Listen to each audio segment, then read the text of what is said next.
Thank you, Senator, for hosting all of us. Hello, I'm Peter Doshi. For identification purposes, I'm on the faculty at the University of Maryland and editor at the BMJ. I have no relevant conflicts of interest, and my comments today are my own. In pharmacy school, I teach a required course on how to critically appraise the medical literature.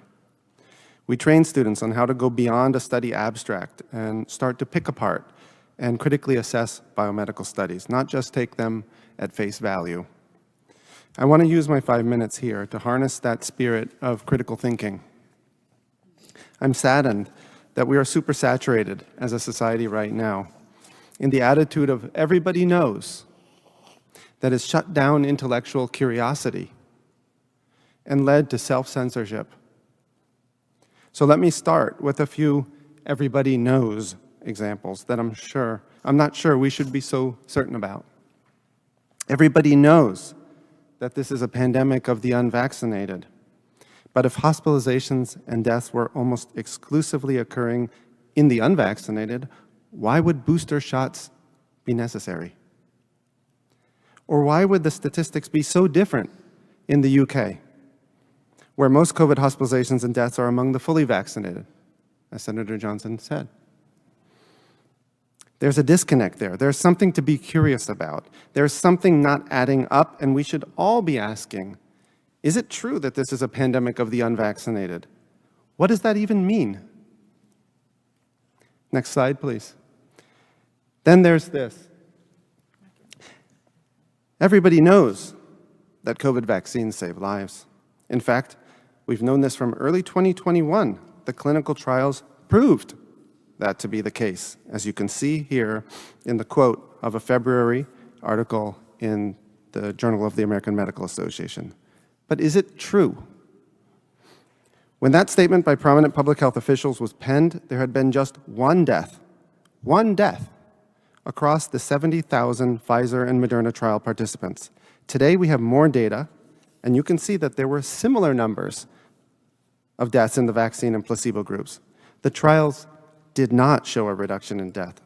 Even for COVID deaths, as opposed to other causes, the evidence is flimsy, with just 2 deaths in the placebo group versus 1 in the vaccine group.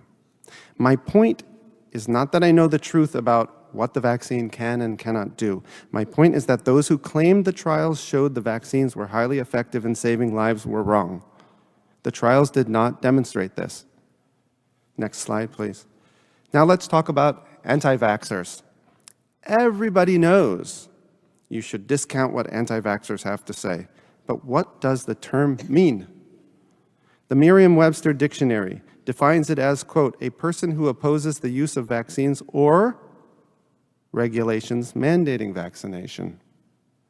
The first part of the definition I expected. The second part stunned me. There are entire countries from the United Kingdom to Japan which do not mandate childhood vaccines. Both achieve high levels of vaccination, just not through regulations mandating vaccines. There are no mandates there, and I would wager that a large minority, perhaps a majority of the world's population meets the definition here of an anti-vaxxer. Another definition worth checking is vaccine. Next slide, please.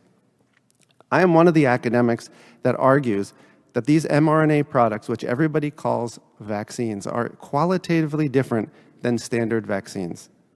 And so I found it fascinating to learn that Merriam-Webster changed its definition of vaccine early this year.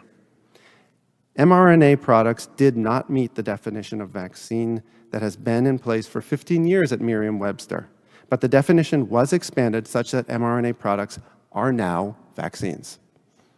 I highlight this to ask a question. How would you feel about mandating COVID vaccines if we didn't call them vaccines? What if these injections were called drugs instead? So here's the scenario. We have this drug, and we have evidence that it doesn't prevent infection, nor does it stop viral transmission. But the drug is understood to reduce your risk of becoming very sick and dying of COVID. Would you take a dose of this drug every 6 months or so for possibly the rest of your life?